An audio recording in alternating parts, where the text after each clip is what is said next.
Le premier ministre éthiopien Abiy Ahmed a été investi lundi pour un nouveau mandat de 5 ans dans un contexte troublé par 11 mois de conflits dévastateurs dans le nord du pays qui suscite l'inquiétude de la communauté internationale.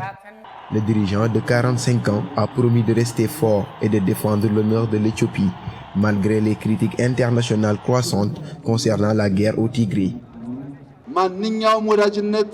Toute amitié ne doit pas se faire au prix du sacrifice, de l'honneur et de la souveraineté de l'Éthiopie. Et cela ne peut être le cas.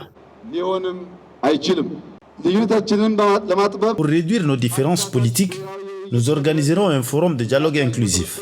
Le forum de dialogue nous permettra de résoudre nos problèmes sur la table. Son parti, le Parti de la Prospérité, a remporté une victoire écrasante aux élections du 21 juin. Signe selon ses partisans qu'il a reçu l'onction populaire attendue et le soutien à ses réformes démocratiques engagées depuis son arrivée au pouvoir en 2018. Mais le vote s'est déroulé dans un contexte politique et humanitaire tout sauf apaisé.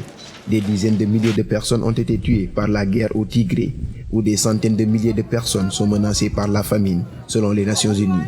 De quoi ternir l'aura de celui qui avait reçu le prix Nobel de la paix en 2019.